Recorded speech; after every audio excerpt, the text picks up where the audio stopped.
Before you invest in any dividend stock, how do you know or how do you ensure that the dividend won't get reduced or eliminated? Hi, my name is Kanwal Sarai, and welcome to the Simply Investing Dividend Podcast.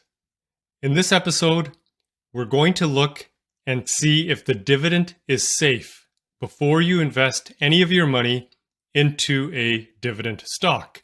You want to make sure that the dividend is going to be safe and it's going to be around for a very long time. So in part one of this episode, we're going to cover, first of all, what are dividends? Then we'll take a look at the 2 reasons why dividends are important to you as an investor. After that, we're going to look at what happens to your investment when a dividend is cut. And the last topic in this episode, we're going to take a look at the payout ratio. And then we'll continue with part 2 in our next episode, where I'm going to look at the history of companies paying dividends. So we're going to review that. Then I'm going to show you how to look for earnings and dividend growth. And then we'll look at what is a dividend trap and how to avoid it. So first off, let's get started with part 1 in this episode and what are dividends. A lot of you may already know what that is. I've covered that many times in a lot of previous episodes. But for those of you that are new, stick around. We're just going to spend a couple of minutes looking at what are dividends. So a dividend is essentially the company sharing its profits with you, the shareholder. So let's say we're looking at a company here that's paying a dividend of $1 per share, and that's an annual dividend. And you own 1,000 shares in this company, then you will earn $1,000 every year for as long as you own those shares and as long as the company continues to pay the dividend of $1 per share. Now you can spend that money if you wish. The dividends are deposited directly as cash into your trading account. So like I said, you can spend the money if you wish, or you can reinvest them. And as a dividend investor, we prefer to take those dividends and invest them into other stocks that also pay dividends.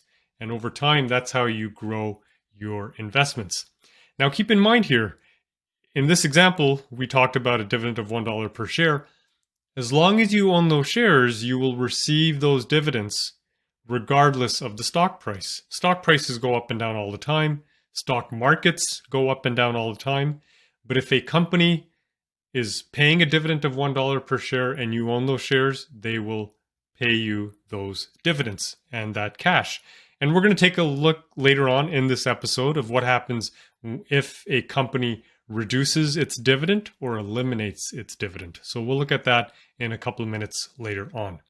Now let's move on to our second topic in this episode. The 2 reasons why dividends are important to you as a dividend investor. So there's 2 things.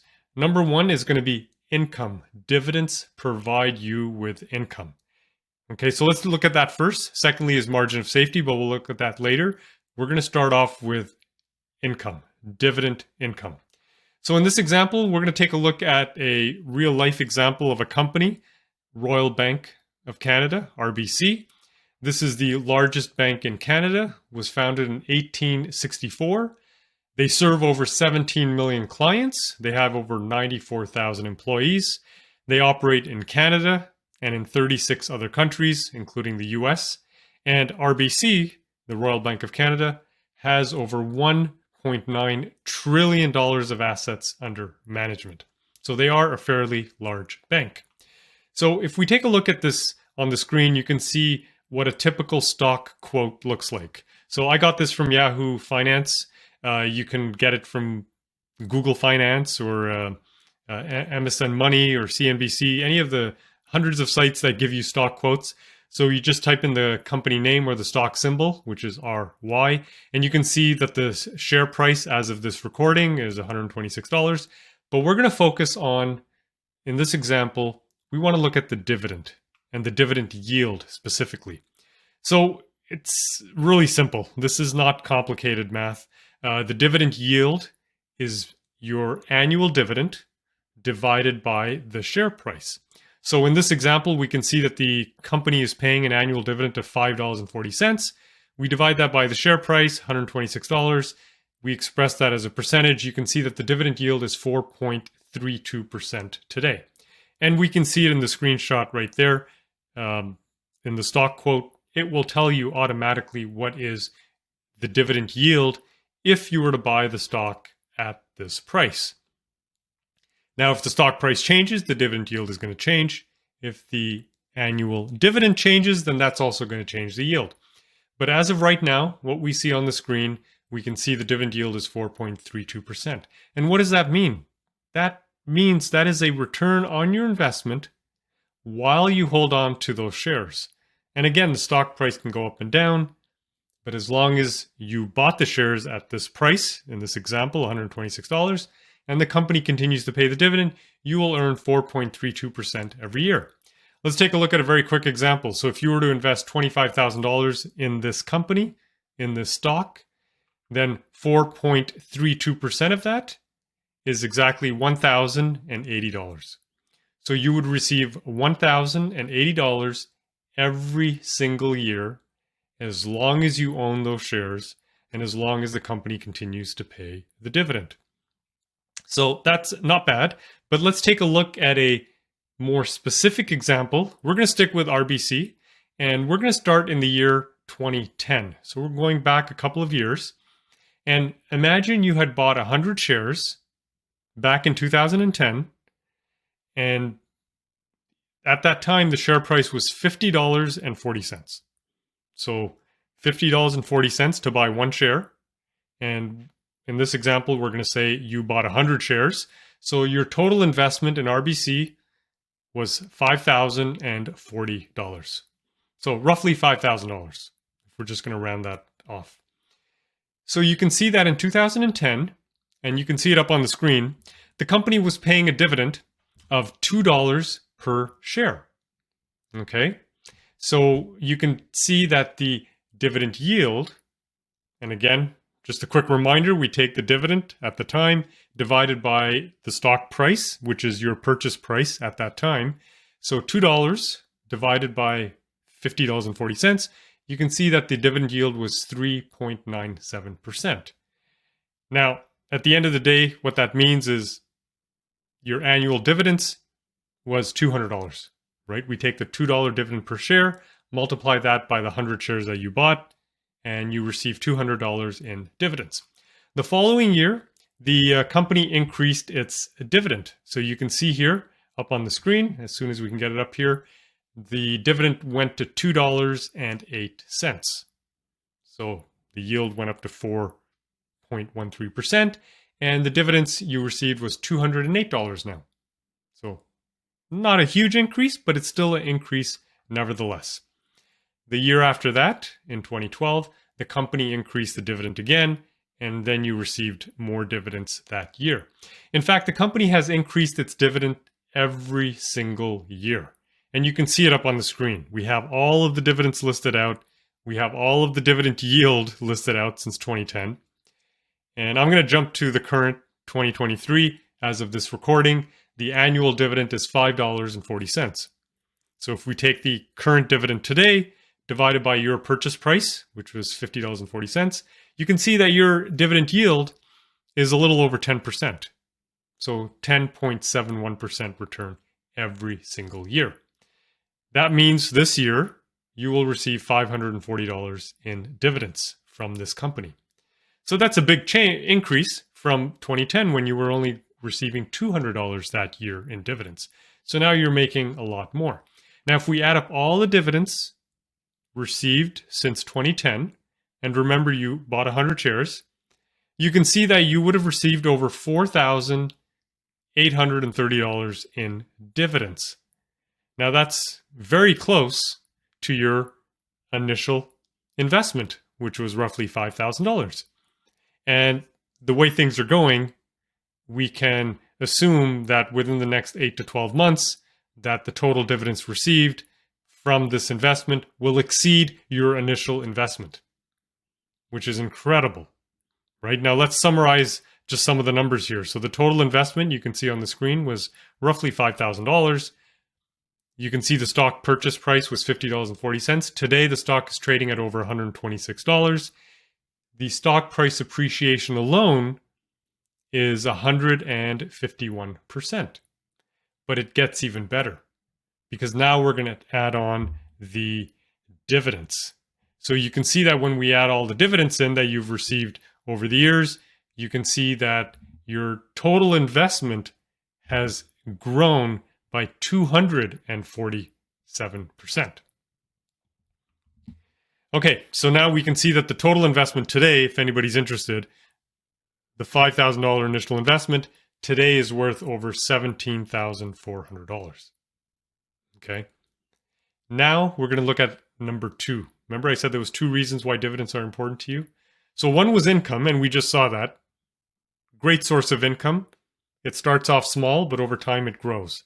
Every time the company increases the dividend, your income grows. And in the example we just saw, the income over time will match and eventually exceed your total investment in that company. Okay, so now we're going to look at number 2, which is margin of safety. So we're going to stick with our same example with RBC. Same example, 100 shares bought in 2010. Total investment was $5,000. You can see on the graph here, over time, every time the company increases the dividend, your risk goes down. Okay, now let's see how that looks like. Again, this is the same slide that I just showed you earlier. Because over time, the dividends went up, that was more money in your pocket. Dividends are deposited as cash into your trading account. So you can see that over time, the dividends, and in this example, we can see that the dividends, total dividends received, will equal and then exceed your total initial investment. And so that is your margin of safety there. Because at that point, once you've made your money back in dividends, then you don't really care, or you're not as fearful when the stock price drops. Like in this example, right? The stock price is at $126. This investor who invested in 2010 in RBC, do they really care if the stock price drops to $120 or $100 or even $95? Not really. Because like I said, within the next 6 to 8 months, 12 months, they will make all of their money back in dividends. And then after that, it is just pure profit, the return on your investment. And we can see the dividend yield is now in the double digits. And every time the company increases the dividend yield is going to go up. So those are the 2 main reasons why dividends are important to you. Number 1 is income, and number 2 is that they provide a margin of safety. Now, in the unlikely event, like I said, this is RBC. This is a huge company. It's a huge bank, largest bank in Canada. If they were to go bankrupt and the shares were worth 0, well, you still didn't lose any money, right? The dividends that you've received since 2010 are almost about $5,000, and your initial investment was $5,000, right? So the worst case scenario is if a company goes bankrupt and the shares are worth 0. Well, if you've held on to it long enough and the company was paying enough dividends and you have a diversified portfolio, right? That's a different topic, but you can ensure that you have a margin of safety there. The dividends provide you with a margin of safety. Without the dividends, you're only hoping for the stock price to go up. And then if the stock price does crash, or the worst case scenario is a company goes bankrupt, well, then you lose your entire investment in that company. So that's why margin of safety is very important to us. Now let's move on to our 3rd topic in this episode. So what happens to your investment if there is a dividend cut? The dividend is either reduced or eliminated. So let's see what that looks like. So we're going to put up a real simple example up on the screen. Again, dividend yield is your dividend divided by the share price. So in this example, let's say the dividend is $1 per share and the share price happens to be $20. Well, then your dividend yield is going to be 5%. That's the return on your investment while you hold on to those shares. Now, let's see what happens if the company cuts the dividend from $1 to 50 cents. So now we take 50 cents divided by the share price, and you can see that the yield now is 2.5%. What happens if the company cuts the dividend again to maybe 10 cents? So now we take that divided by 20, you can see the yield is now 0.5. And if the company is to eliminate the dividend altogether, well, then the dividend yield is 0. So you can see what's happening here. You can see it on the screen. It's very clear. Every time the company reduces the dividend, what's happening to the dividend yield? The dividend yield is dropping, which means, of course, there's less money in your pocket. If the company was paying a dividend of $1, and now all of a sudden they cut the dividend in half, well, your dividend income from this company is going to be cut in half.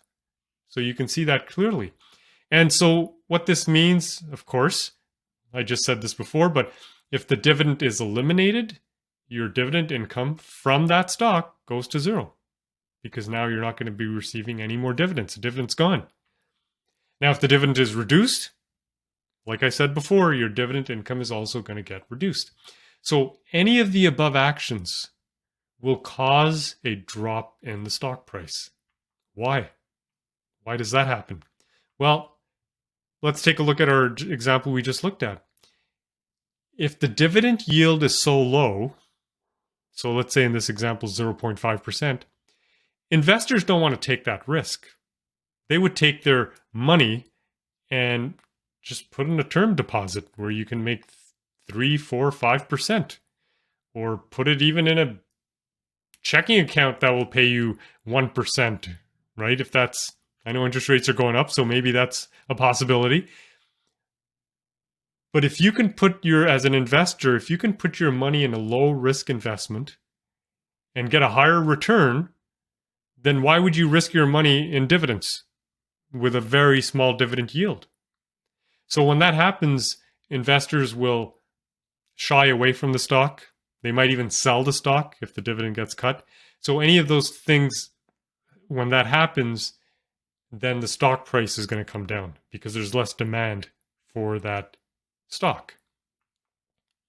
So yeah, again, what happens when a dividend reduction is announced? So this is important. This is even before the dividend reduction takes place, the company will first announce it through a press release. It'll go out in the media and they'll say, we are planning on such and such a date, or effective immediately, we are reducing the dividend or cutting the dividend. So let's take a look at what happens. Here's the stock price for Boeing. And Boeing, in March of 2020, cut the dividend to 0. Because of COVID and everything else that was happening, they said, we're not going to pay a dividend anymore. And you can see the stock price. You can see it right on the screen, in the middle of the screen, and you can see the stock price is up here. And as soon as they announced it, the stock price came down. So that's not good news for investors, right? Of course, we want the dividend, but we also don't want to see the stock price tank. So let's take a deeper look at one more example, and we're going to take a look at Six Flags. Okay, so let's say you bought 117 shares back in 2014, and the share price back then was $42.55. So a total investment of $4,978. So again, roughly about $5,000. Just trying to keep it the same as the previous example. So a $5,000 investment in Six Flags. And you can see here that in 2014, the dividend was $1.93. Then the company raised it the following year to $2.14. And they kept raising the dividend until 2019. So at 2019, you can see it on the screen, the dividend was $3.29. What happened after that? The following year, the company cut the dividend to 25 cents. And the year after that, they eliminated the dividend.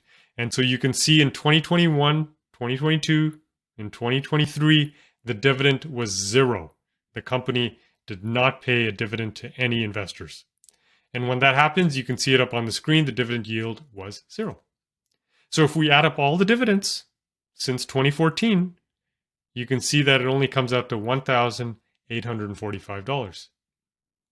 So the numbers don't look as great as they did when we were looking at the previous example with the Royal Bank of Canada. So if we summarize it here, we started with a total investment of about $5,000. You can see the purchase price was $42 at the time. The stock price today is $26. And so the stock price, if you just look at the price alone, has gone down 38%. And that's a significant drop in the stock price. Now, if you add the dividends, there was roughly about $1,800 in dividends. So that helps us a bit. It doesn't make our negative 38% look as bad. And then, so if you include the dividends, then we're only looking at a loss of 1%. So a negative 1% return. So at the end of the day, after 2014, your roughly $5,000 investment is worth pretty much a little under $5,000, right? It's $4,932. So you didn't make any money, and the fact that the dividend was reduced and then it was cut didn't help us as dividend investors. So now, is there an early warning signal that can tell us that a dividend cut or a dividend reduction is coming? Because that would be helpful. If there's an early warning sign that we could look at, then we can make a better decision if we want to invest in that company or not. And the answer is yes, there is. There is an early warning sign that we could take a look at, and that is the payout ratio. So let's take a look at that. And that's the last topic in this episode. So let's finish that off with looking at the payout ratio. The payout ratio, again, real simple. This time we take the annual dividend and we divide it by the earnings per share, or the EPS. And the earnings per share is the profits of how much money the company made. And you divide that by the number of outstanding shares, and you end up with earnings per share. So we're going to look at an example of two companies in the same industry, restaurants. So the first company we're going to look at is Restaurant Brands International. They own a number of brands out there, a number of restaurants, Tim Hortons, Burger King, Popeyes, restaurants like that. The stock symbol is QSR. And then the second company is Wendy's, another restaurant, and the stock symbol is WEN. So let's start with Restaurant Brands International. Again, we're looking at the stock quote here, but we're interested in looking at the annual dividend and the earnings per share. So we can see in the screenshot right there, the annual dividend is $2.20. And the company made $3.26 profit. So that's good. They made $3.26 in profit, remember, per share, and they gave back to the shareholders $2.20 in dividends. So what do they do with the rest of the money? They kept it, they reinvested back into the business to grow the business. So if we want to calculate the payout ratio, take the dividend, $2.20, divided by the EPS, which is $3.26. Express that as a percentage, you can see it's 67%. So 67% of what the company made was paid out to the shareholders. So now let's take a look at the next company, Wendy's. So again, we're looking at the stock quote here. Wendy's only earned 84 cents. That's EPS, earnings per share. The company only earned 84 cents, but they turned around and paid the shareholders $1 in dividends. Now, keep in mind, just to be clear, this is an annual dividend. The earnings per share is the TTM, the trailing 12 months. But still, this is a good indicator. It's not the perfect indicator, but it's a good indicator. So here you can see that the company will eventually pay the shareholders more than what they earned. And you can see the payout ratio is over 100%. It's 119%. Now, the company could do two things here. They could increase their earnings before the end of the year, or they can reduce the dividend. And as dividend investors, we don't want to see the dividend go down because that is the income that comes right into our pocket.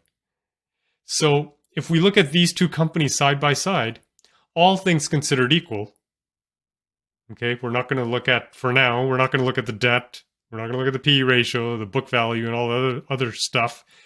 All things considered equal, if you were looking at these two companies and just looking at the payout ratio and comparing the two, then Restaurant Brands is probably going to be a better investment.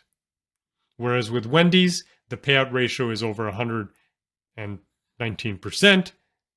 We don't know if the company is going to have to reduce its dividend in the future. Okay, so that's a quick way to take a look at the payout ratio, and it's one of the early warning signs that can tell us if the dividend might be at risk.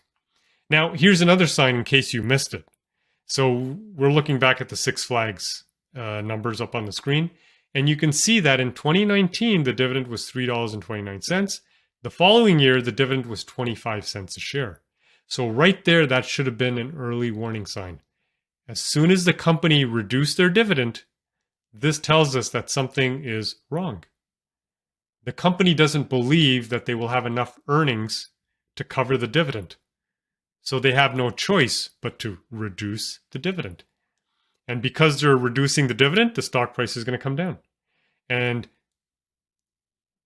let's assume they're doing it because the earnings are going to come down. So if the earnings come down, again, the stock price is going to come down. And again, at that point in 2020, I haven't looked at it, but if you go back and take a look at the payout ratio, maybe the payout ratio was completely off. Or right prior to the dividend announcement, the payout ratio was completely off because the earnings typically will start to come down. So that's another sign of bad news, is a dividend cut. Okay, so you want to take a look at that plus the payout ratio as well. Now, stay tuned for our next episode where we're going to continue to look at, is the dividend safe? How do I know as an investor that the dividend is not going to get reduced or eliminated? So we're going to continue that next episode. We're going to look at, we're going to review a history of companies paying dividends. We're going to look for earnings and dividend growth. I'm going to show you what is a dividend trap and how do you avoid it.